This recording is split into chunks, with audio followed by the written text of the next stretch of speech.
Hey guys, welcome back. I know it's been a while since I've made a video. I've had a couple of things to do with school and a couple of big exams, but I promise those are all over with and I'm back to making videos.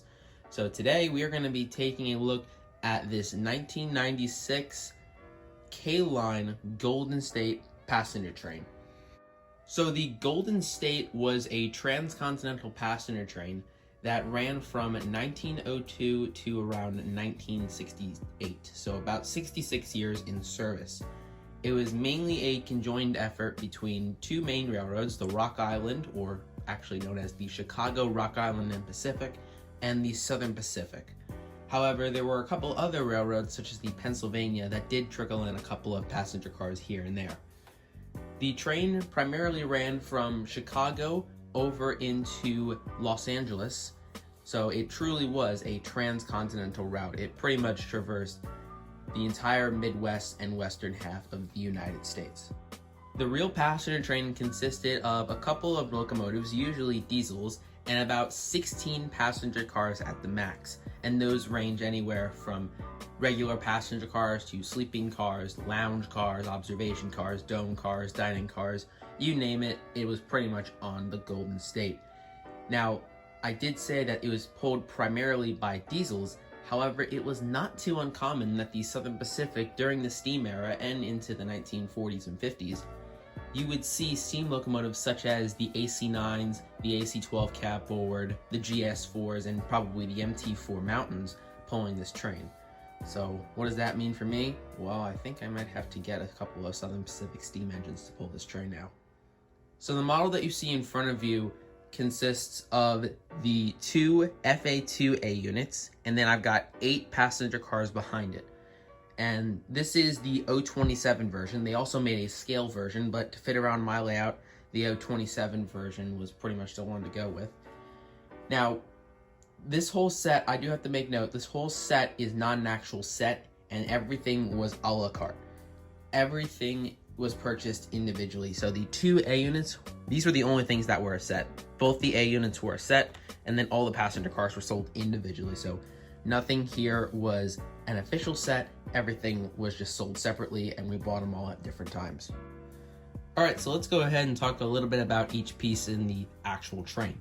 So right here are the locomotives. These are the FA2A units. I don't have the B unit. I do want to get the B unit, however. Both of them have 2 motors each.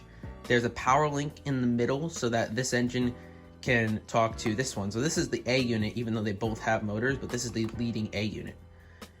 You've also got horns up here and right over there. And it's a great model. There's a lot of separately applied handrails all over the place. There's a ladder here. Again, it's a semi-scale 027 engine, so you're not going to see a whole bunch of crazy details on it, but it's come to be expected for a model of this size. Now, it also has a sound unit inside of it, which is pretty cool, and you'll hear that later in the video. So to save me the trouble of editing, I'm going to go through and talk about each of the cars in one quick clip. So right here we have the baggage car, which is lettered for the Southern Pacific Railroad, number 5065. Another Southern Pacific passenger car. This is the RPO car, number 4301. And you got some nice silhouettes in the windows of these cars. And all of the passenger cars, even the baggage car, they're all illuminated with lights. And but there is no detailed interior. There are no figures in these cars, but I do want to add that. Next up, we have a Rock Island car, and I'm telling you these are the railroads because of the little emblems that are on each of the corners of the car. This is the combination car, and it's number 6015, another great car. And before I move on, it's backward because all of these seats are actually facing this way. So this is actually the front of the car, even though it looks like it would be flipped. Up next, we have a Pennsylvania Railroad car. So this is one of the cars that the Pennsylvania contributed.